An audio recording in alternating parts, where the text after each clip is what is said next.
Bismillah, Assalamualaikum warahmatullahi wabarakatuh. Innal hamdalillah hamdan katsiran thayyiban mubarakan fi kama hibrobuna wa yarda wassalatu wassalamu ala Rasulillah wa ala alihi wa ashabihi wa man tabi'ahum bi ihsani ila yaumiddin amma ba'du. Ikhwani fiddin, pemirsa Al-Furqan TV dan pendengar suara Al-Furqan dimanapun Anda berada, senang sekali rasanya Al-Furqan TV kembali menyapa Anda dalam program kami Konsultasi Keluarga Muslim, yang mana seperti biasa insya Allah kurang lebih 1 jam ke depan kita akan dibina oleh Al-Ustadz kita, guru kita Ustadz Sabik Hafidhullahu Ta'ala, yang mana kita akan menjawab beberapa pertanyaan seputar keluarga muslim. Salawat serta salam kita curahkan kepada Nabi kita Nabi Muhammad SAW, kepada sahabat-sahabatnya, kepada istri-istrinya, kepada umat yang mengikuti sunnah beliau hingga akhir zaman kelak, amin ya rabbal alamin. Alhamdulillah di tengah kita telah hadir guru kita Ustadz kita Ustadz Ahmad Sabik Hafidhullahu Ta'ala. Kita akan sapa dulu beliau. Assalamualaikum warahmatullahi wabarakatuh. Assalamualaikum warahmatullahi wabarakatuh. Alhamdulillah. Alhamdulillah Ustadz dalam keadaan sehat walafiat. Baik, bagi pemirsa Al-Furqan TV dan pendengar suara Al-Furqan dimanapun Anda berada, yang semoga diberkahi oleh Allah Subhanahu Wa Taala, kami mengundang Anda untuk dapat mengirimkan pertanyaan langsung kepada kami di nomor pesan WhatsApp kami di nomor 0812 5952 1312. Atau Anda ingin bergabung langsung di line telepon kami di nomor yang sama, di nomor 0812 5952 1312 untuk mengirimkan pertanyaan seputar keluarga, baik itu suami istri, anak, dan lain sebagainya. Alhamdulillah Ustadz, program kita telah berjalan kurang lebih 7 bulan Ustadz. Ya, Al-Furqan TV ini ada. Ya, kita berharap semoga program ini dapat membawa manfaat untuk kita semua Ustadz ya. Amin. Baik, mungkin kita akan mulai Ustadz. Kita akan membacakan pertanyaan yang masuk yang telah ada di redaksi kami sambil menunggu line telepon yang masuk untuk bergabung langsung bersama kami. Untuk pertanyaan pertama Ustadz, dari Abdullah di Banjarmasin Ustadz. Ustadz, izin bertanya. Ustadz, apakah boleh menunda sholat Isya? Karena Anda pernah dengar bahwasanya menunda sholat Isya itu bagian daripada sunnah. Afwan Ustadz, jika Anda pernah salah mendengar tentang hal tersebut. Jazakallahu khairan Ustaz.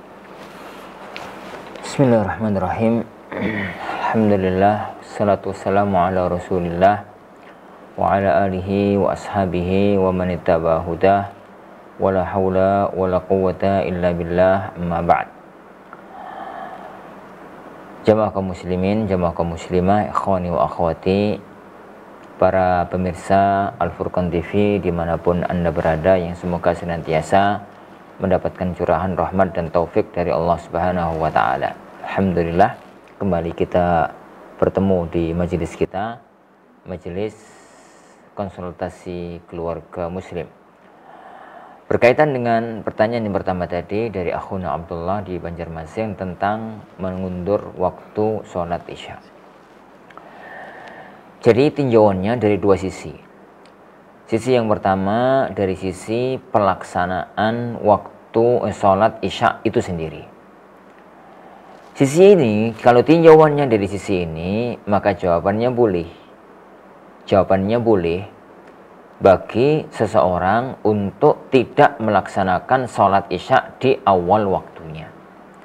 Bahkan yakni waktu sholat Isya yang terbaik aslinya itu di akhir waktu. Tatkala Rasulullah SAW suatu hari beliau itu yakni di kota Madinah itu di Masjid Nabawi diadzani sholat Isya. Kemudian para sahabat itu datang. Ternyata Rasulullah SAW nggak keluar-keluar. Dan tidak ada seorang pun yang berani negur atau yang berani ngetok rumah beliau. Dan tidak ada seorang pun yang berani komat. Akhirnya mereka nunggu sampai lama, sampai ada yang ngantuk-ngantuk, sampai ada yang ketiduran sambil duduk, sampai macam-macam. Lah, jelang tengah malam, beliau sallallahu alaihi wasallam itu keluar.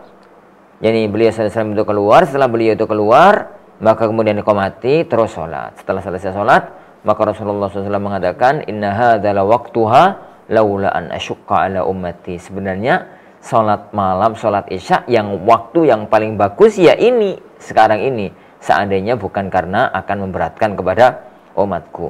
Maka beliau sallallahu alaihi wasallam sebagaimana dalam Sahihain, jadi kalau untuk sholat Isya itu ahyanan, kadang-kadang agak dipercepat, kadang-kadang diperlambat. Kalau memang jamaah sudah ngumpul, maka beliau segera melaksanakan sholat Isya. Kalau yang jamaah belum ngumpul, maka beliau menunda, jadi sampai waktu yang memungkinkan untuk melakukan sholat isya. Begitu. Itu dari sisi pelaksanaan sholat isya itu sendiri. Dari sisi pelaksanaan sholat isya jadi itu sendiri. Itu yang pertama. Yang kedua, yang kedua. Tapi para jemaah sekalian, melaksanakan sholat isya ini dengan gambaran yang Anda gambarkan itu tadi, itu akan jadi nggak ada masalah sama sekali kalau bagi orang-orang yang nggak wajib jamaah, bagi wanita, bagi musafir, gitu ya. Jadi nggak ada masalah sama sekali. Misalkan seorang wanita itu bata isya, kemudian dia rencana tidur itu misalkan jam 10 karena masih ada kegiatan, masih ada aktivitas, sholatnya nanti aja lah, gitu ya. Sholatnya nanti sekitar jam 10, maka boleh-boleh aja, dan bahkan itu semakin ke belakang semakin baik sebagaimana yang disebutkan oleh Rasulullah SAW tadi. Tapi kalau bagi kaum laki-laki yang terikat dengan sholat jamaah, entah madhab apapun yang mengatakan wajib atau tidak, tapi laki-laki itu kan terikat dengan sholat jamaah, maka lakukan sholat isya sesuai dengan pelaksanakan sholat jamaah yang ada di masjid kampung kita masing-masing. Oleh karena itu, beliau sallallahu alaihi wasallam yang mengatakan laula ana syukka ala ummati, seandainya bukan memberatkan umatku sholat isya ya waktunya sekarang ini. Tapi itu beliau lakukan seumur hidup hanya sekali. Itu beliau lakukan seumur hidup hanya sekali. Selamanya beliau itu sholat isya itu di awal waktu. Setelah azan, kemudian beberapa waktu kemudian qomat. Setelah itu baru kemudian kadang-kadang agak mundur-mundur dikit. Tapi yang sampai di ujung waktu, akhir waktu itu hanya sekali kejadian. Menunjukkan bahwasanya keutamaan untuk sholat isya dilakukan secara berjamaah itu melebihi keutamaan sholat isya yang dilakukan di akhir waktu. Tapi kalau kemudian ada satu komunitas jamaah, jadi misalkan ada taklim ba'da maghrib, jadi kemudian jamaah yang ada di masjid itu semuanya ikut taklim ba'da maghrib, kemudian diinginkan pelaksanaan sholat jamaah isya itu nanti setelah taklim maghrib itu azan, jadi jam-jam 8 gitu ya, kemudian azan, jam-jam isya kemudian azan, setelah itu lanjut terus taklim, terus sampai jam 9, tanya jawab sampai jam setengah 10, baru kemudian selesai taklim, kemudian baru sholat, maka itu boleh, bahkan bisa jadi lebih utama karena mengakhirkan waktu isya. Kalau kondisi semacam itu bisa jadi lebih utama. Wallahu a'lam bishawab. Nah, baik Ustaz, jazakallahu khair atas jawabannya. Kita lanjuti lagi di pertanyaan selanjutnya. Assalamualaikum warahmatullahi wabarakatuh, Ustaz. Semoga Allah Subhanahu wa taala melimpahkan rahmatnya kepada Ustaz. Afwan Ustaz, saya ingin bertanya, bila seorang suami istri jarang komunikasi karena suami tidak bisa diajak bicara baik dan hubungannya semakin buruk makin hari, apakah apa yang harus dilakukan sang istri, Ustaz? Istri sudah tidak sanggup hidup dengan suami dan mereka belum punya anak, Ustaz. Ya ukhti, lumrahnya kehidupan itu selalu ada onak dan duri. Itulah hidup dunia. Allah Subhanahu wa taala menggariskan manusia hidup di alam dunia ini, wa nabluukum bisyarri wal khairi fitnah wa ilaina turja'un. Kami akan uji kalian. Kadang-kadang itu ada ujian yang menyenangkan, ada ujian yang tidak menyenangkan, gitu ya. Dan kalian semua akan kembali kepada kami. Tidak ada kehidupan dalam dunia itu enak terus, gitu. Nggak ada. Namanya hidup itu kayak roda berputar. Wa tilkal ayyamu nudawiluha bainan nas. Dan tidak ada orang itu enak di semua sisi hidup. Tidak ada seorang itu susah di semua lini kehidupan. Anti qadarullah, diuji oleh Allah dengan sang suami. Nah, ada saudara anti, teman anti itu suaminya Masya Allah perhatian gitu ya. Tapi diuji oleh Allah dengan mertuai. Ini bisa jadi ada sahabat yang lain, suaminya perhatian gitu ya. Yang mertuai Masya Allah sayang, baik, diuji oleh Allah dengan anaknya. Ada yang ini, ada yang itu. Itulah hidup. Itulah yang hidup. Makanya butuh tatkala ada yang dimunculkan oleh Allah kesenangan untuk kita, kita syukur. Tatkala Allah nguji kita dengan yang kita senangi, kita itu sabar. Kata Rasulullah SAW, ajaban li amril mu'min, inna amrahu kullahu khair. Alangkah mengherankannya perkara seorang mukmin. Semua urusannya itu bagus. Semua urusannya itu bagus.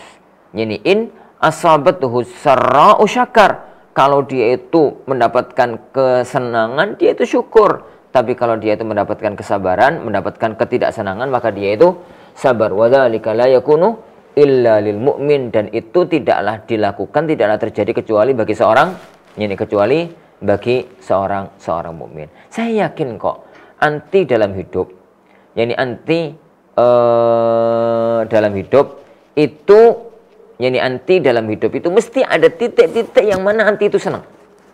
Sebagaimana anti dalam hidup itu ada titik-titik di mana anti itu enggak senang. Lah, di titik inilah kemudian anti diuji oleh Allah Subhanahu wa taala. Kebetulan yang tadi disampaikan, ujian itu adalah tatkala, yani ujian itu adalah tatkala seseorang itu berada dalam kondisi itu tadi. Suami tadi yang menguji kehidupan nanti sebagai seorang istri. Itu pertama. Memahami konsep hidup di alam dunia. Jangan pernah bermimpi senang dalam semua sisi. Yang dibutuhkan adalah kesyukuran apabila mendapatkan kenikmatan, kesabaran apabila seseorang itu mendapatkan sesuatu yang tidak menyenangkan terhadap dirinya. Itu yang pertama. Yang kedua, adapun berkaitan dengan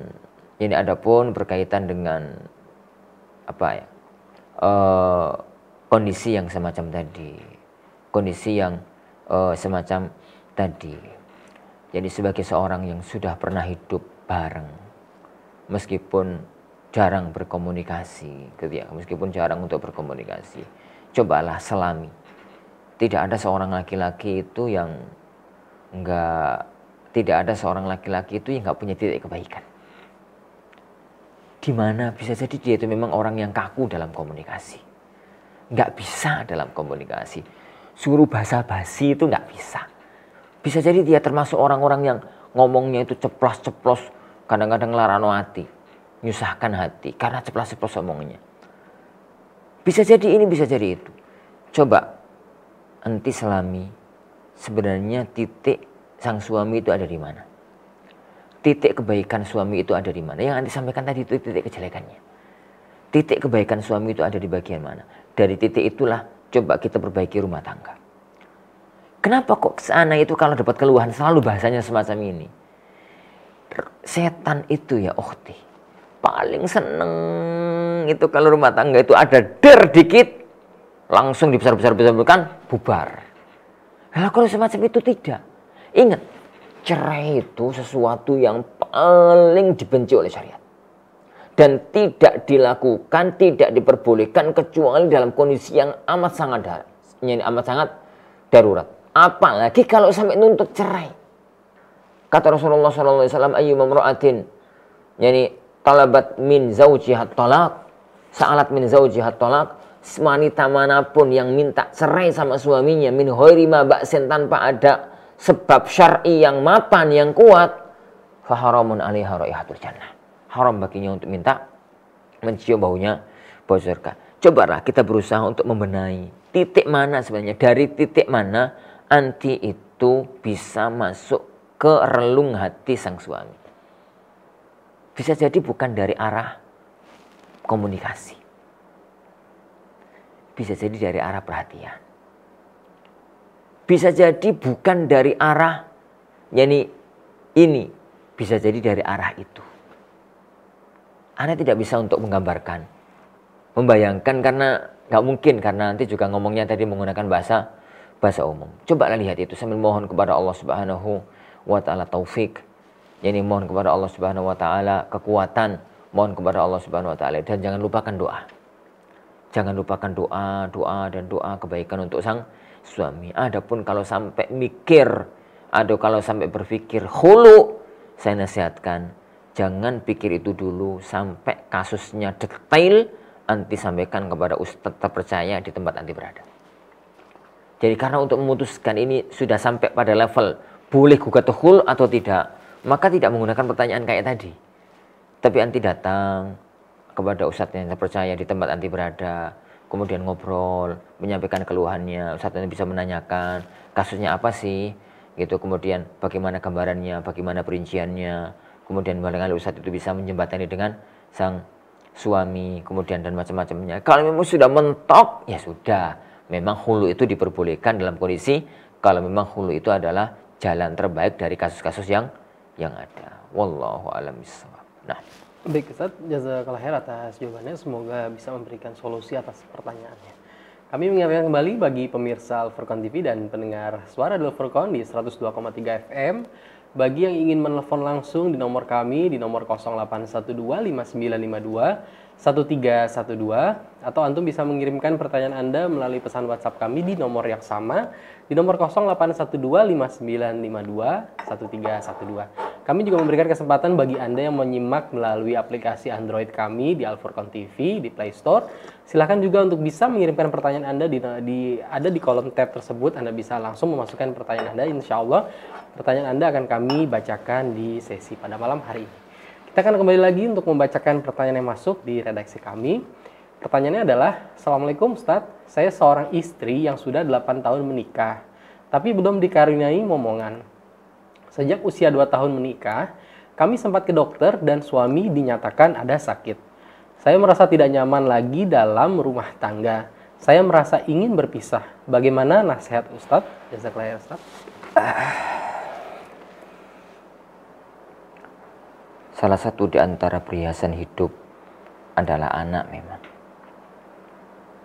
Jadi Rabbuna Jalla wa'ala mengatakan, Suzina linnasi hubbus syahwati minan nisa wal banin. Dihiasi dalam kehidupan manusia itu kesenangan pada istri, kesenangan pada anak-anak. Dan Allah Subhanahu wa taala sendiri mengatakan, al-malu wal banun zinatul hayatid dunya. Bahwasanya harta dan anak-anak itu memang perhiasan kehidupan dunia. Perhiasan kehidupan dunia. Dan itu tidak diingkari. Bahwasanya anak itu anugerah. Sebagaimana anak itu juga amanah. Lah, dalam pertanyaan yang nanti sampaikan tadi, bahwasanya menikah sudah 8 tahun. Tapi qadarullah, Allah belum memberikan keturunan. Allah Subhanahu wa taala belum memberikan keturunan. Maka pertama, langkah yang sudah anti lakukan sudah benar. Mengusahakan untuk bisa mendapatkan keturunan dengan usaha-usaha yang sifatnya qadariyah, kauniyah qadariyah. Kauniyah qadariyah, usaha-usaha yang sifatnya keduniaan, ke dokter, ke tabib, terapi ini, obat ini, melakukan ini dan macam-macamnya. Ini. Dan itu sudah dilakukan sejak tahun yang kedua. Sejak tahun yang kedua. Tapi Anda lihat belum maksimal. Yang Anda lihat, ini belum maksimal. Yang Anda lihat itu, ini belum maksimal. Makna belum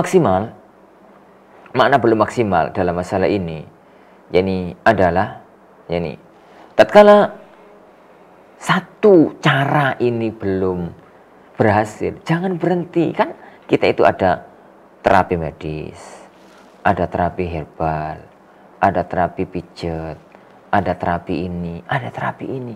Berbagai macam terapi, berbagai macam hal. Bisa jadi suami anti itu nggak cocok kalau kemudian pakai terapi medis. Bisa jadi suami anti nggak cocok dengan medis, cocoknya dengan herbal. Bisa jadi nggak dengan herbal nggak cocok, cocoknya dengan akupuntur, cocoknya dengan ini, cocoknya dengan itu. Berbagai macam teori-teori pengobatan. Jadi berbagai macam teori pengobatan, yang mana teori pengobatan itu ada di berbagai sisi, kehidupan. Usahakan dari banyak sisi-sisi yang lain sebelum mikir cerai. Jadi sebelum mikir cerai, itu yang pertama. Itu yang pertama. Yang kedua ya ukhti. Jangan andalkan untuk melakukan usaha di titik kauniyah qadariyah. Kauniyah qadariyah, sebab-sebab medis dengan modal apapun. Itu sebab duniawi, jalaran perantara. Yang menentukan adalah Rabbuna Jalla wa'ala. Yang menentukan adalah Allah Subhanahu wa ta'ala. Penentunya adalah Allah Subhanahu wa ta'ala. Maka banyak-banyak mengadakan tangan kepada Allah. berdoa kepada Allah Subhanahu wa taala. Banyak-banyak berdoa kepada Allah Subhanahu wa taala. Semoga Allah memberikan kepada kita keturunan yang soleh dan barokah. Memberikan kepada kita anak-anak keturunan yang mereka diberkahi oleh Allah Subhanahu wa taala dalam kehidupan kita. Banyak berdoa di tengah malam, jawful lail, tengah malam waktu-waktu mustajab, saat-saat mustajab. Melakukan usaha-usaha syar'i, sebanyak-banyak istighfar. Masih ingat toh kisah Hasan al-Basri? Tatkala ada orang yang datang kepada beliau mengeluhkan gak punya anak, maka beliau mengatakan banyak-banyak kamu istighfar. Yani kemudian mengeluhkan rizkinya kurang, mengatakan yani kamu banyak-banyak istighfar kepada Allah Subhanahu wa taala. Tatkala beliau ditanya, "Sampeyan ku piye to, Imam? Ada wong semua orang ngeluh, kok jawabannya satu, istighfar, istighfar, istighfar, istighfar." Yani maka beliau mengatakan itu bukan konsep dari saya. Itu adalah firman Allah Subhanahu wa taala. Yani wa qul istaghfiru rabbakum innahu kana ghaffara yursilis samaa 'alaikum midrara wa yumdidkum bi amwalin wa banin wa yaj'al lakum jannati wa yaj'al lakum anhara. Wa qul istaghfiru rabbakum, hendaknya kamu itu banyak istighfar. Yani kepada Tuhan, yani kalian niscaya yani yursilis samaa 'alaikum midrara, Allah akan turunkan hujan dari langit. Dan Allah Subhanahu wa taala akan memberikan kepada kalian harta, kepada kalian yani anak-anak. Allah akan memberikan kepada kalian sungai-sungai dan kebun-kebun. Banyak-banyak istighfar. Di sana ada sebab kauni qadari, di sana ada sebab yani syar'i, di sana ada sebab kauni qadari, di sana ada sebab-sebab yani syar'i. Maksud dari sebab-sebab syar'i adalah sebab-sebab yang menjadikan seseorang itu yani itu nggak bisa dibaca dengan medis, tapi itu sebenarnya itu adalah penentu utama. Doa itu silahu al-mu'min. Itu yang kedua. Itu yang kedua. Yang ketiga. Jadi yang pertama tadi ya sudah anti sampaikan dalam pertanyaan. Yang ketiga, yang kedua adalah sebab syar'i. Doa banyak kepada Allah Subhanahu wa taala, kepada Allah Subhanahu wa taala, anti suami juga tadarruk kepada Allah Subhanahu wa taala. Yang ketiga, kenapa langsung mikir cerai ya ukhti? Kenapa langsung mikir cerai? Memang sih secara medis suami itu yang kata anti tadi yang sakit, ya. Jadi yang sakit. Tapi semudah itu kan mikir cerai. Kenapa langsung mikir cerai? Ya sebenarnya kenapa nggak mikir dari sisi yang lain? Bisa jadi menurut Allah aku nggak punya anak ini lebih baik menurut Allah untuk aku. Yakinlah bahwasanya jika kita insan yang bertakwa, maka apapun yang Allah tetapkan untuk kita, maka itu yang terbaik untuk kita. Maka itu yang terbaik untuk kita. Kalau kemudian pertanyaannya adalah, loh Ustaz, nanti saya nggak punya anak soleh mendoakan, nanti kalau sudah saya sepuh kena bagaimana? Lah, yang mendoakan itu bukan hanya anak soleh. Syekhul Islam Ibnu Taimiyah, Imam Nawawi, itu manusia, para ulama yang sampai wafat nggak punya anak, yang sampai wafat nggak punya anak. Tapi beliau tidak meninggalkan anak soleh yang mendoakan kepadanya. Beliau meninggalkan umat solehah yang mendoakan kepadanya. Rasulullah Shallallahu Alaihi Wasallam itu anaknya yang laki-laki nggak ada yang hidup. Semuanya meninggal dunia pada waktu masih kecil. Sampai jadi orang-orang Mekah itu mencela, ya Muhammad itu abtar, terputus nasabnya. Ada kesedihan dalam hati Rasulullah SAW setelah anak-anaknya yang laki-laki itu yani semacam itu. Makanya Allah menurunkan firman-Nya, Inna atainakal kautsar fasholli lirabbika wanhar inna syani'aka huwal abtar. Sebenarnya yang terputus itu mereka. Karena yang terputus adalah orang yang terputus dari melakukan amal yani kebajikan. Cobalah diskusikan dengan baik dengan sang suami untuk bisa melakukan ini semua. Jadi yang pertama, terapi dimaksimalkan dari berbagai macam sisi. Yang kedua, banyak-banyak berdoa kepada Allah. Yang ketiga, coba berpikir dengan cara yang lainnya. Tapi kalau kemudian setelah itu semua dilakukan, diusahakan, kemudian tetap Allah menguji dengan tidak ada momongan.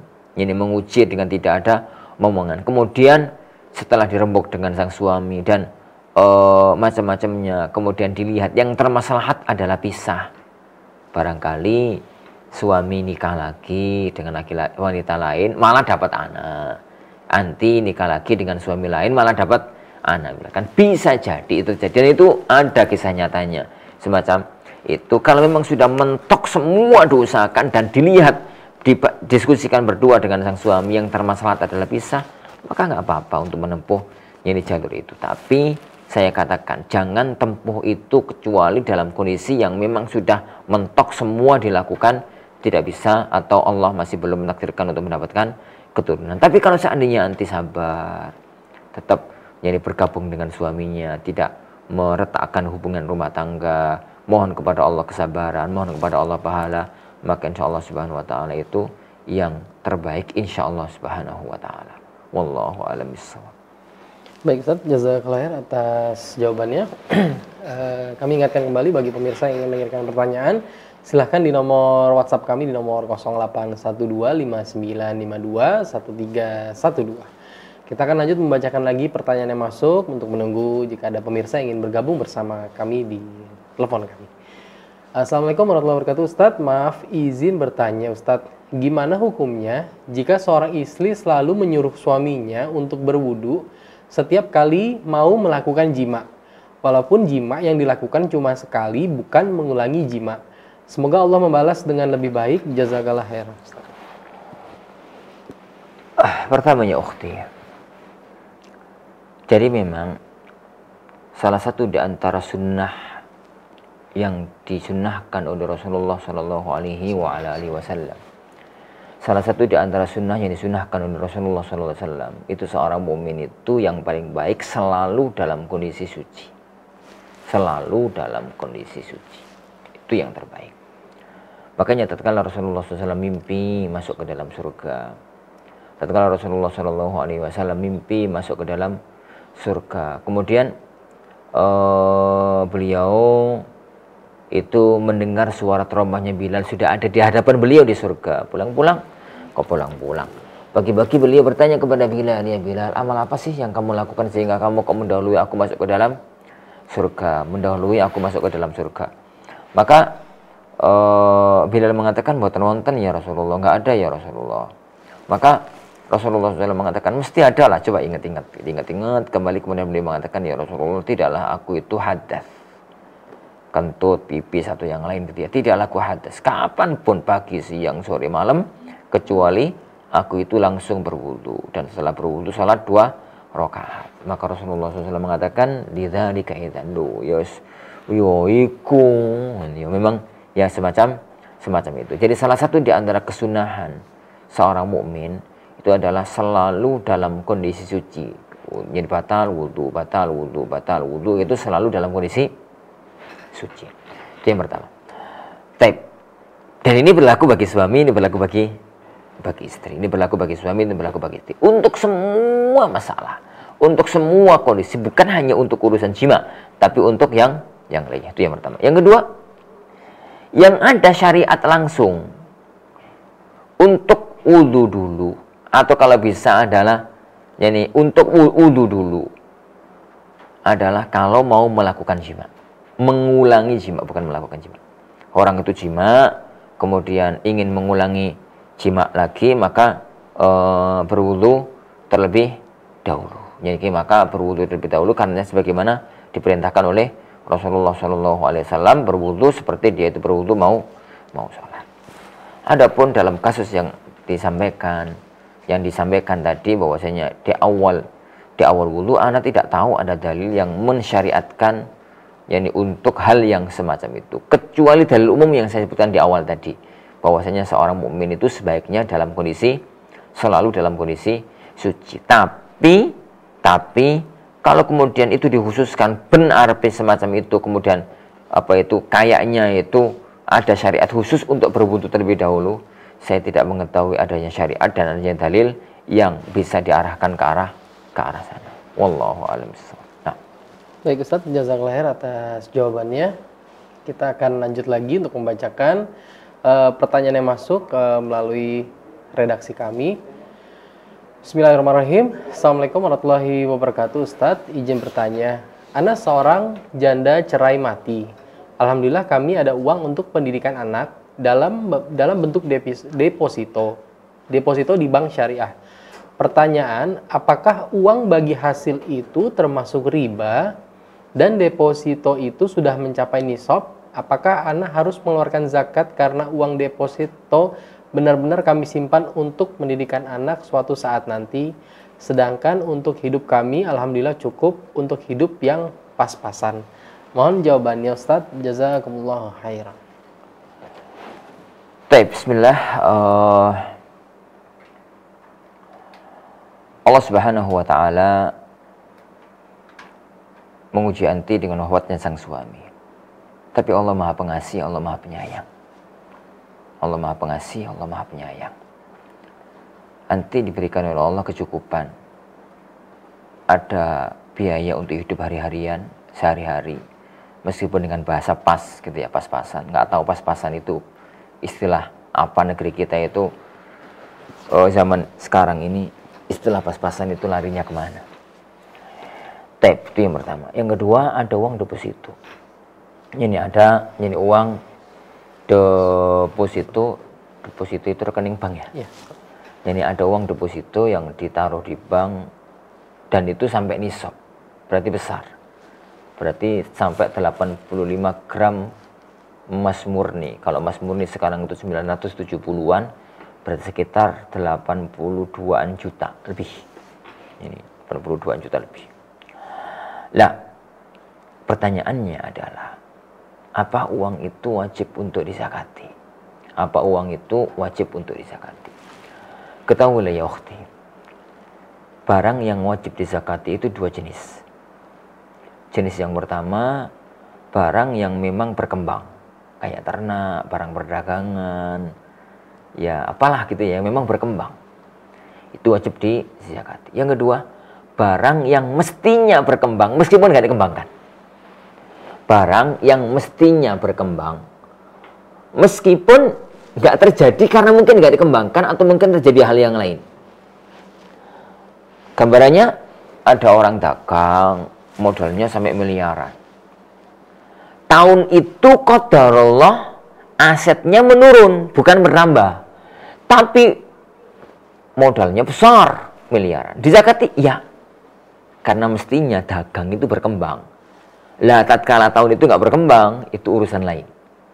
Tapi tetap barang itu wajib untuk dizakati. Semoga bahkan dengan dizakati itu Allah menjadikan hartanya malah berkembang.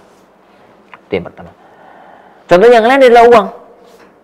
Uang itu mestinya memang dikembangkan. Dipakai untuk dagang, dipakai untuk usaha, dipakai untuk ini. Lah, kemudian kalau ada orang di zaman sekarang gaya itu bukan mengembangkan uang, tapi gaya itu adalah nabung uang untuk, karena dia berpikir untuk dagang opo, dia nggak punya bakat, dia nggak punya ini, dia khawatir nanti kalau dagangkan malah akan rugi dan macam-macam, makanya ditaruh aja di bank. Garapannya untuk suatu ketika nanti untuk mendirikan anak-anaknya dan macam-macam. Maka uang itu adalah harta yang mestinya berkembang meskipun tidak dikembangkan. Yang mestinya berkembang meskipun tidak dikembangkan. Maka selagi harta itu masih di atas nisab, wajib untuk dizakati. Jadi wajib untuk dizakati per tahun 2,5%. 2,5%. Jadi semacam itu. Dan yang Anda sampaikan tadi adalah di salah satu bank syariah, dan kita terima apa adanya bahwasanya yang ada di bank syariah itu adalah tidak riba, dalam arti mereka mengklaimnya adalah mudharabah bagi hasil. Ini sudah kita terima ala lohirihi, lohirnya itu adalah bagi hasil, berarti tidak termasuk dalam pembahasan tentang riba yang ada dalam perbankan atau dalam bunga yang dari perbankan. Wallahu a'lam bishawab. Nah, baik Ustaz, jazakumullah khairan atas jawabannya. Kita akan lanjut lagi untuk membacakan pertanyaan yang masuk. Ada yang masuk Ustaz? Ya. Melalui line telepon kami. Assalamualaikum. Assalamualaikum. Waalaikumsalam warahmatullahi wabarakatuh. Dari Bapak siapa, di mana Pak? Ini Bapak Anto dari Jogja. Baik Bapak Anto, silakan Bapak Anto untuk pertanyaannya. Begini Ustaz, iya. saya mau tanya, gimana kita saya itu ibaratnya dia punya tahun gitu ya. Dia ada orang misalnya menikahi seorang perempuan, Ini menikah perempuan tersebut sudah hamil. Qadarullah ternyata anaknya perempuan. Jadi dia tahu bagaimana status anaknya, ibaratnya ternyata itu dulu dosa lah, dulu dosa besar. Nah itu nanti bagaimana Ustaz? Status anak tersebut, apakah sah anaknya atau pernikahan itu bagaimana? Apakah sah? Kemudian nanti bagaimana warisnya? Jadi dia mulai berpikir jauh ke depan Ustaz. Nah itu bagaimana Ustaz? Kira-kira Ustaz? Ulangi Pak, ulangi. Ulangi Pak Anto. Jadi menikah, Dari awal, dari awal. menikah ternyata istrinya itu sudah hamil 2 bulan. Ya dari hasil perzinahan itu Ustaz. Nah setelah lahir ternyata anaknya perempuan. Nah itu kan setelah mengaji akhirnya kan kita tahu ternyata nanti ada efek-efek ke depan itu. Nah itu bagaimana Ustaz? Apakah pernikahannya itu sah? Apakah anak itu juga sah sesuai apa syar'i dan perwaliannya juga Ustaz? Itu bagaimana Ustaz? Baik Pak Anto, itu saja pertanyaannya. Baik. Baik, terima Ya kasih. baik Ustaz. Ya. Assalamualaikum. Waalaikumsalam warahmatullahi wabarakatuh. Pertanyaan sempat putus-putus. Mudah-mudahan Ana nggak salah tangkap. Yang Ana simpulkan dari pertanyaan tadi, ada seorang laki-laki perempuan pacaran terus zina. Ya. Terus kemudian ya ada tanda-tanda kalau hamil. Karena kalau 2 bulan itu kan belum kelihatan, belum jelas gitu loh. Ada tanda-tanda kalau hamil, tanda-tanda ya dari tes urin, kemudian dari pemeriksaan USG, pemeriksaan bidan dan macam-macam itu sudah terlambat 2 bulan, sering rujak gitu ya, dan macam-macamnya itu diklaim bahwasanya sudah positif 2 bulan. Kemudian dilangsungkan pernikahan antara laki-laki dan perempuan yang melakukan perzinaan tadi. Dilangsungkan pernikahan, lah ternyata qadarullah lahir anak perempuan. Bagaimana sekarang status anak perempuan tersebut? Ya akhi, pertama, di mana ada dosa, di situ mesti ada masalah. Ini karena memang dosa itu punya efeknya besar sekali dalam kehidupan. Tapi alhamdulillah, laki-laki suami istri tadi dikasih oleh Allah rahmat yang agung untuk ngerti taubat, ngerti ngaji, sehingga ngerti ternyata hal-hal itu efek ke belakangnya itu besar. Alhamdulillah, pertama syukur kepada Allah bahwasanya tidak terlanjur, tidak terseret terus dalam kubangan perbuatan-perbuatan yang tidak diinginkan. Itu yang pertama. Yang kedua, klaim jenengan bahwasanya hamil 2 bulan. Itu namanya hamil bil qarain dalam istilah fikihnya. Hamil yang masih tanda-tanda prediksi, gak pasti kalau sudah hamil. Kan berarti masih tes urin, masih ini, mari itu. Ini masih semacam itu. Dan itu dalam fikih belum dihukumi hamil. Jadi dalam dihukumi hamil. Karena dihukumi hamil itu adalah al-hamlul bayyin. Hamil yang sudah jelas-jelas itu hamil. Maksudnya petengnya gede, perutnya itu yang melentung, ini gede, semacam itu. Kemudian sudah ada gerak-gerak dalam itu dan sudah nyata-nyata kalau itu nyata-nyata kalau memang itu adalah sebuah kehamilan. Itu yang baru ada efek, ini hukum. Tapi kalau yang sebelum itu maka tidak ada ini efek hukum. Maka pertama Anda katakan pernikahannya sah. Pernikahannya sah karena yang nikah adalah antara laki-laki dan perempuan yang berzina tersebut. Maka pernikahannya sah. Itu yang dulu pernah dikatakan oleh Abdullah bin Abbas, yakni awaluha sifah wa akhiruha nikah. Diawali dengan zina, diujungi dengan pernikahan. Awalnya zina, akhirnya itu adalah pernikahan. Adapun anaknya, karena tatkala nikah itu belum ada kepastian kalau itu adalah hamil. Belum nyata gitu kalau itu adalah hamil, maka yang dilihat adalah apakah bayi itu lahir pasca 6 bulan pernikahan atau sebelum 6 bulan pernikahan. Kalau bayi itu lahir pasca 6 bulan pernikahan, dan itu yang nampak, mestinya 6 bulan pernikahan setelahnya baru lahir. Pasca 6 bulan pernikahan, maka bayi itu bayi syar'i.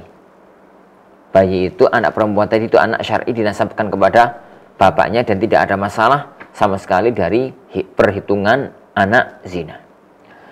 Adapun kalau bayi itu lahir sebelum 6 bulan hijriyah dari sejak tanggal pernikahan, maka anak itu adalah anak zina. Lah, kalau dihukumi anak itu adalah anak syar'i, selesai masalah. Berarti memang anak ini punya bapak, punya ibu. Yang sulit, yang berat adalah kalau dihukumi anak ini adalah anak zina. Kalau dihukumi sebagai anak zina, konsekuensi ke belakangnya panjang banget. Jadi konsekuensi ke belakangnya amat sangat panjang banget. Maknanya, pertama, dia nggak punya bapak. Karena nggak punya bapak, otomatis tidak ada wali. Nanti kalau nikah, wajib wali hakim. Wajib wali hakim. Yang kedua, tidak ada hubungan waris antara anak wanita ini dengan bapaknya, bapak biologisnya. Karena waris itu hubungan syar'i dan antara keduanya tidak mempunyai hubungan medis. Ini tidak mempunyai hubungan syar'i, hanya hubungan biologis. Yang ketiga, semua saudara-saudara dan saudarinya itu bukan saudara kandung, tapi saudara atau saudari seibu. Karena jadi anak itu nggak punya bapak secara syar'i. Itu kalau kita hubungi, jadi hukumi kalau itu sebagai anak zina. Tapi insya Allah mudah-mudahan prediksi saya nggak salah, karena masih untuk 2 bulan dan lahir normal itu adalah 9 bulan, maka berarti insya Allah subhanahu wa ta'ala pasca pernikahan itu masih di atas 6 bulan insya Allah subhanahu wa ta'ala. Ini kalau hamilnya belum tegas ya. Kalau hamilnya belum jelas, kita bahas kalau hamilnya belum jelas. Tapi kalau hamilnya itu wis tegas, wis jelas, meskipun belum sampai 4 bulan, wis besar, sudah gerak-gerak gitu. Dalam bahasa fikihnya itu sudah al-haml al-bayyin, hamil yang nyata-nyata hamil, bukan sekedar tes urin, bukan sekedar ini, bukan sekedar itu. Sudah hamil, benar-benar nyata-nyata hamil, kemudian nikahnya sah. Tapi anak itu mau lahir pasca 6 bulan, mau lahir sebelum 6 bulan, anak itu anak zina. Karena dipastikan tatkala nikah sudah ada bibit anak dalam rahim. Jadi mudah-mudahan bisa dipahami pemetaan masalah, pembagian antara satu kasus dengan kasus yang lainnya. Wallahu a'lam. Nah, baik Ustaz, jazakumullah khair atas jawaban Ustaz. Semoga bisa memberikan jawaban atas pertanyaan dari Pak Anto tadi. Kita lanjut lagi Ustaz untuk membacakan pertanyaan selanjutnya. Assalamualaikum Ustaz. Seandainya istri pergi meninggalkan suami tanpa kabar dan tidak kembali, apakah jatuh talak? Pertama, istri ini nggak bener. Masa istri meninggalkan suaminya. Jadi, ya ukhti, lepas dari masalah bagaimana kondisi agama sang istri ya, sampai ninggalkan suaminya pergi jauh, nggak tahu ada kabar di mana beritanya, di mana hidungnya, di mana kuburannya, nggak jelas. Apakah jatuh talak? Enggak. Jadi nggak jatuh talak, kecuali kalau pernah ada tolak ta'liq, pernah ada tolak mu'allaq. Hukum asalnya perbuatan yang dilakukan nggak otomatis jatuh talak. Karena keberadaan seorang istri pergi meninggalkan suaminya, nggak otomatis jatuh talak. Itu namanya nusyuz. Seorang istri yang melanggar aturan agama dalam kehidupan rumah tangga dan tidak bakti kepada sang suami, maka itu nasyizah.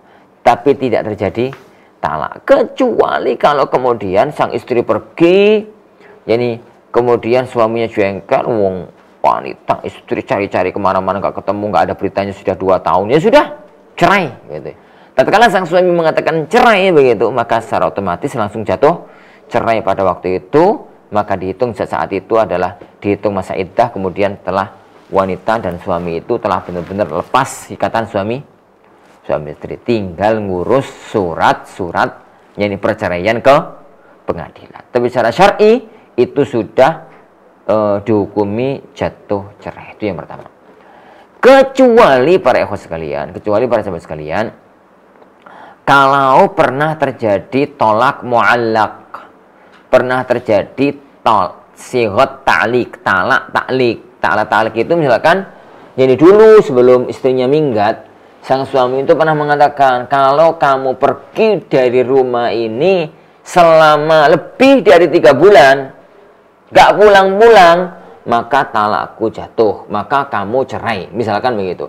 Lah, kalau sang suami pernah mengatakan itu sebelum minggatnya istri, dia mengatakan itu 3 bulan, 4 bulan, setahun, 2 tahun, atau yang semisalnya, kalau memang semacam itu, secara otomatis, kalau yang ditaklikkan, yang diomongkan oleh sang suami terjadi, langsung jatuh talak di waktu itu juga. Jadi langsung jatuh talak di waktu itu juga. Jadi semacam itu. Jadi kalau misalkan ya, suami mengatakan, Dek, kamu itu jangan coba-coba pergi ke rumah ini. Yang dia mengatakan, kalau kamu sampai meninggalkan rumah ini, keluar dari rumah ini selama 3 bulan berturut-turut nggak pulang-pulang, maka kamu cerai. Kemudian benar, sang istrinya nekat, siapa takut gitu.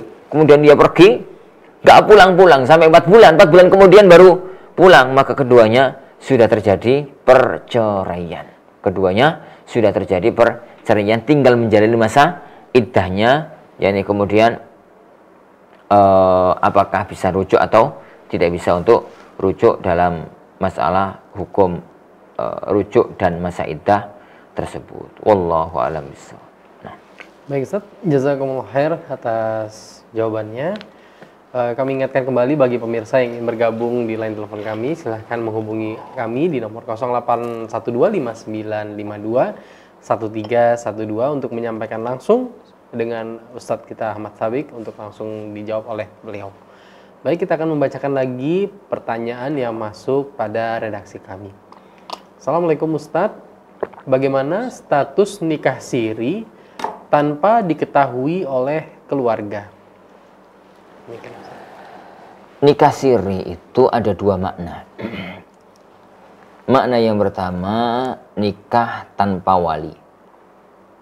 Yang kedua, nikah tanpa ada catatan KUA. Coba sekarang kita petani hukum ini dua-duanya. Yang pertama, nikah tanpa ada catatan KUA, tapi syarat rukunnya terpenuhi.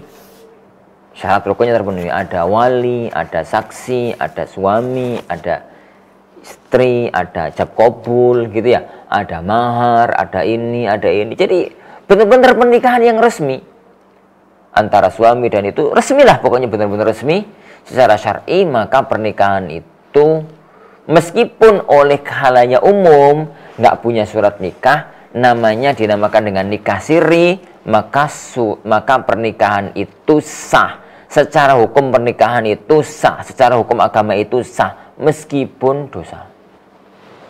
Loh, ya kok dosa? Iya, melanggar aturan negara. Melanggar aturan negara dalam hal yang itu bukan maksiat kepada Allah, bahkan terdapat kemaslahatan untuk rumah tangga tersebut. Karena anak tegas mengatakan, pencatatan pernikahan di KUA itu adalah sebuah kemaslahatan dan sebuah kewajiban. Dari titik mana kalau memang itu adalah kewajiban? Dari titik mana kalau itu adalah kemaslahatan? Pertama ya akhi, administrasi negara kita sekarang, apapun yang berkaitan dengan keluarga itu harus ada surat pernikahannya.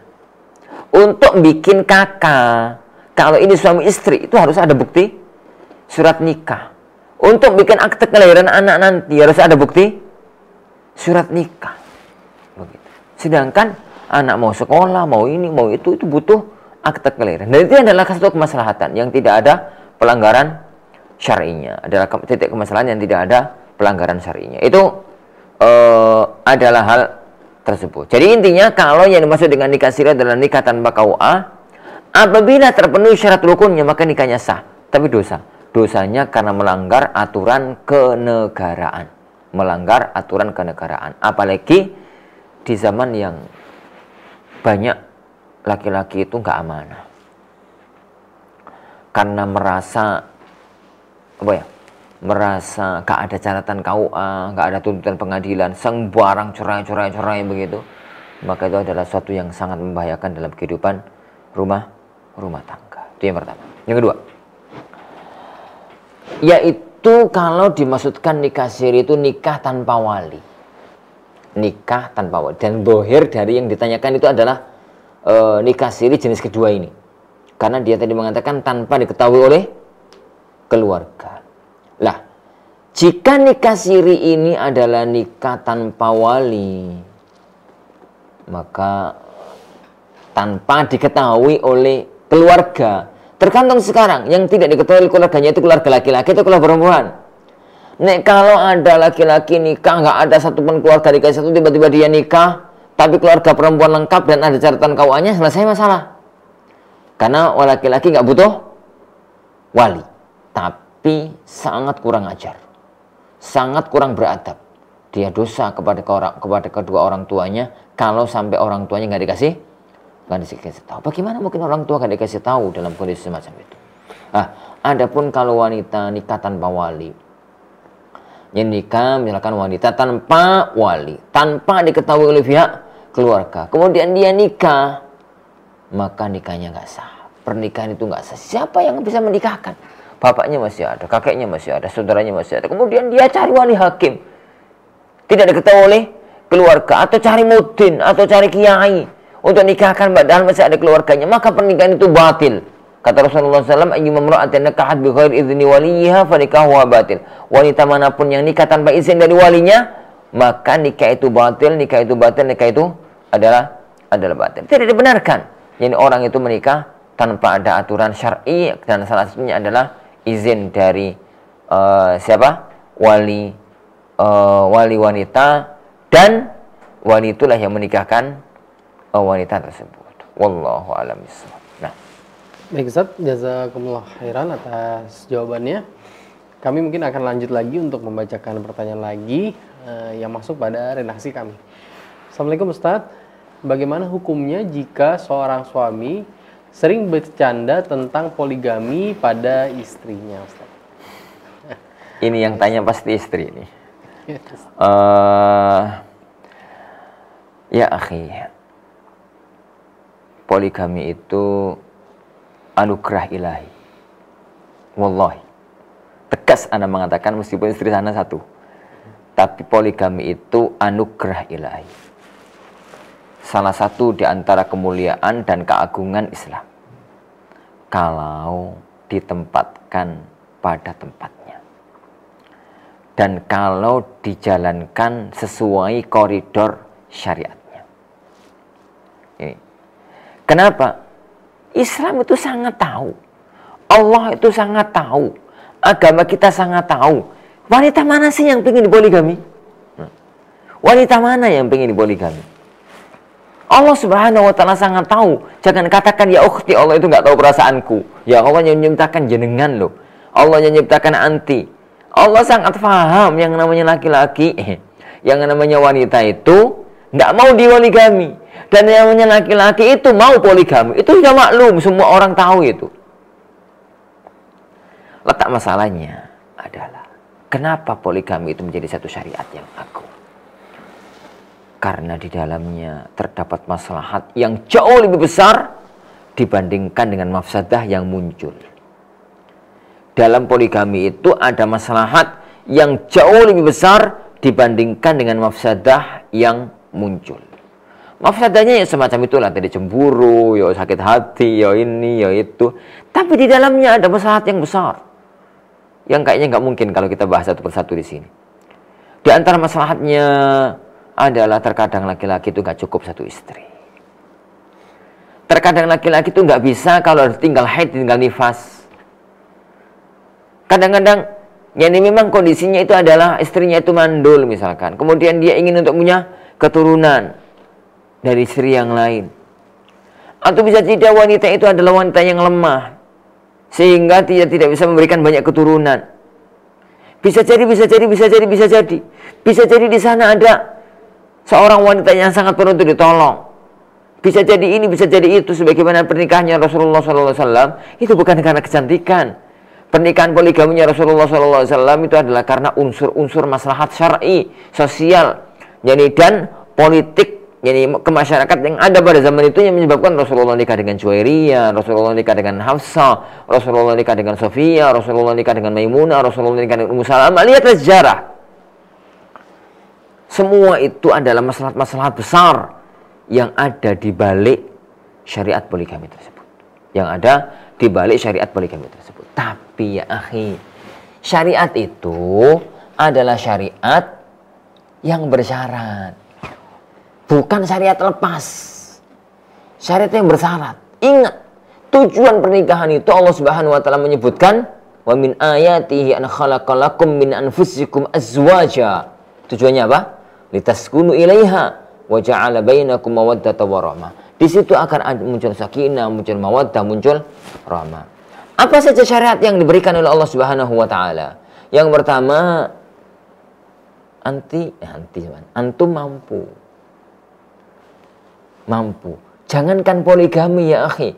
Nikah awal aja loh, bahasanya Rasulullah SAW itu ya ma'syarasy syabab man istata'a minkumul ba'a. Wahai para pemuda yang masih jomblo-jomblo itu, man istata'a minkumul ba'a, barang siapa di antara kalian itu yang mampu, yang mempunyai ba'a.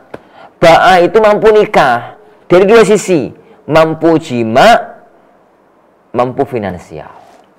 Maka yang pertama, jika ini ada pada pernikahan yang pertama, maka pernikahan yang kedua lebih-lebih lagi lah. Jadi yang pertama, mampu finansial. Jangan sampai istrinya nambah tapi nggak kopen. Jadi terlantar. Kafa bil mar'i itsman an yudhiyya man yaqut. Cukup orang itu dianggap berdosa apabila dia menyia-nyiakan, melantarkan orang-orang yang jadi kewajibannya. Kalau ada antara kita mengatakan, Ustaz, ini kan takdirnya Allah, kita nggak tahu ke depan itu apa. Iya, tapi orang itu bisa membaca kondisi sekarang ekonomi yang dia jalani. Itu yang pertama. Yang kedua, mampu jima. Ingat, yang punya syahwat itu bukan hanya laki-laki ya akhi. Yang punya syahwat itu juga perempuan. Yani dia itu juga punya syahwat yang butuh disalurkan. Dia itu wajib untuk menjaga kehormatan dirinya, iffah, menjadi wanita yang baik-baik.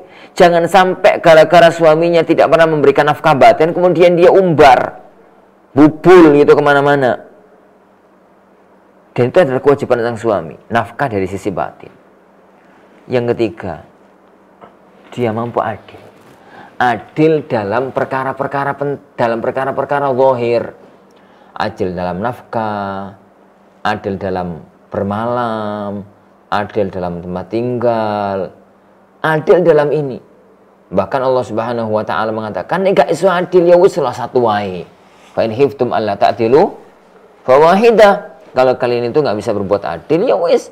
Jadi satu aja. Tapi adil ini bukan perkara cinta. Cinta itu nggak bisa diadili 50-50, dalam cinta itu mustahil. Cinta itu adalah masalah batin. Jadi makanya Rasulullah SAW sendiri dalam masalah cinta nggak bisa meratakan cinta. Beliau lebih mencintai Aisyah dibandingkan dengan istri-istrinya yang lainnya. Adil dari sisi zahir. Sebagian ulama menambahkan satu hal, hazim. Hazim itu laki-laki itu mampu tegas untuk ngatur istri-istrinya.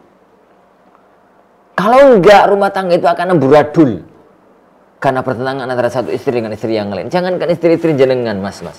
Istrinya Rasulullah SAW dalam kehidupan poligaminya Rasulullah penuh dengan kisah-kisah, bukan penuh sih, ya ada dan banyak kisah-kisah yang semacam yang semacam itu. Lah, jika jenengan itu memang termasuk orang-orang yang mampu yang Anda sebutkan tadi, sudahlah, jalankan prosesnya.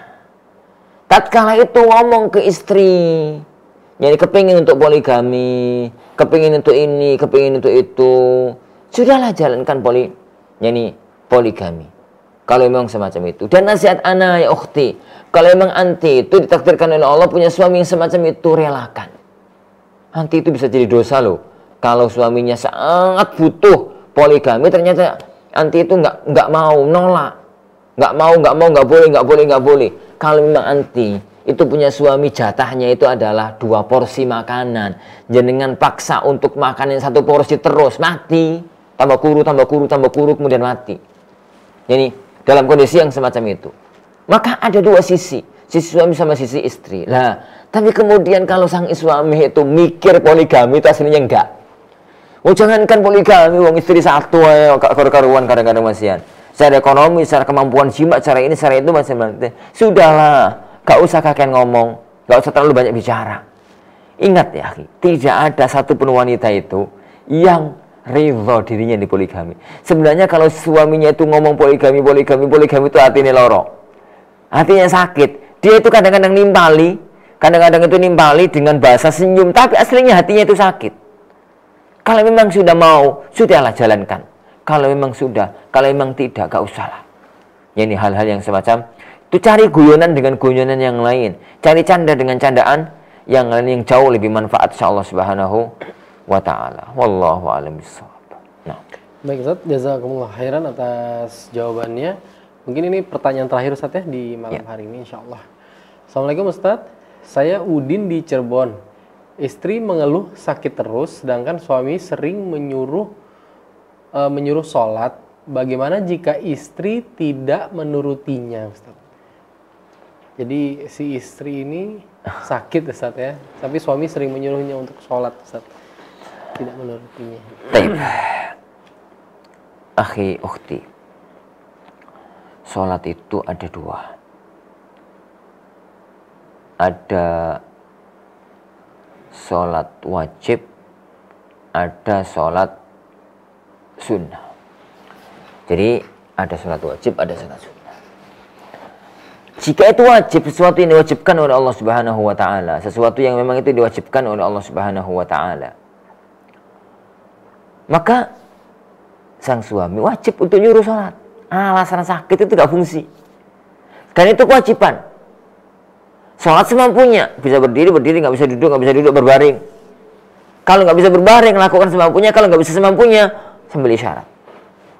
Fattaqullaha mastata'tum. Dan benar, memang kewajiban seorang suami untuk memerintahkan istrinya untuk sholat. Kalau yang dimaksudkan itu adalah sholat wajib. Alasan sakit itu bukan alasan selagi masih belum meninggal dunia. Karena sholat itu satu kewajiban yang nggak bisa untuk ditunda, yang nggak bisa untuk dihindari apapun kondisi. Wanita baru gak sholat itu kalau haid, kalau nifas. Adapun kalau sakit, tetap wajib untuk sholat dalam kondisi apapun. Itu yang pertama. Yang kedua, adapun kalau yang dimaksudkan dalam pertanyaan tadi itu sholat sunnah, jadi istrinya itu sakit-sakitan, sama suaminya itu suruh sholat tahajud 11 rakaat. Istrinya sakit-sakitan, disuruh sholat duha 8 rakaat. Istrinya lemes, capek gitu ya. Semacam itu. Maka jangan ya akhi, jangan wajibkan yang gak wajib. Allah itu sengaja menjadikan amal-amal kebajikan itu variannya banyak. Ada sholat, ada puasa, ada baca Quran, ada zikir, ada doa, ada ini, ada itu. Variannya banyak. Ada loh orang itu yang nggak srek di sini, nggak kuat di sini. Puasa sunnah misalkan, nggak semua orang itu kuat. Maka jangan paksakan diri. Lakukan ibadah yang lain. Sholat misalkan. Bisa jadi karena terbentur jadwal kantor, terbentur ini, terbentur itu, terbentur ini, dan macam-macamnya. Akhirnya nggak bisa sholat duha, nggak bisa sholat ini, nggak bisa sholat. Ya sudah. Kalau semacam itu jangan dipaksakan. Cari ibadah yang lain. Baca Quran, zikir, dan macam-macamnya. Varian ibadah itu banyak banget. Jangan paksakan untuk melakukan satu yang memang itu tidak diwajibkan oleh Allah Subhanahu wa ta'ala. Gambaran semacam itu. Kalau memang itu wajib, ya wajib. Kalau memang itu tidak wajib, maka jangan wajibkan. Kecuali hanya sekedar anjuran. Lah, kalau sudah anjuran, kemudian sang istri itu kelihatannya nggak ada ulur, nggak ada apa, kemudian kita anjurkan itu alhamdulillah. Tapi kalau kemudian istrinya sakit berat gitu, dan sakitnya itu memang memberatkan, maka kondisi suami, kondisi istri yang sangat menentukan apakah sakit semacam ini berat atau tidak. Wallahu a'lam bishawab. Nah, Baik Ustaz, jazakumullah khairan atas jawabannya. Jawaban tersebut merupakan sekaligus jawaban dari akhir pertanyaan kita pada malam hari ini. Kami mohon maaf kepada pemirsa Al-Furqan TV yang mungkin sudah mengirimkan pertanyaannya di kami, namun belum sempat kami jawab. Insya Allah kita akan jawab di pertemuan berikutnya. Kami mengucapkan terima kasih dan jazakumullah khair kepada penonton setia Al-Furqan TV dan pendengar suara di Al-Furqan dimanapun Anda berada yang menyimak dari awal hingga akhir, dan terkhusus kepada Ustadz kita, guru kita, Ustadz Ahmad Habib hafidhahullahu ta'ala. Insya Allah kita akan bertemu lagi di pertemuan pekan depan. Kami tutup pertemuan kita pada malam hari ini dengan doa kafaratul majelis. Subhanakallahumma wa bihamdika asyhadu an la ilaha illa anta astaghfiruka wa atubu ilaik.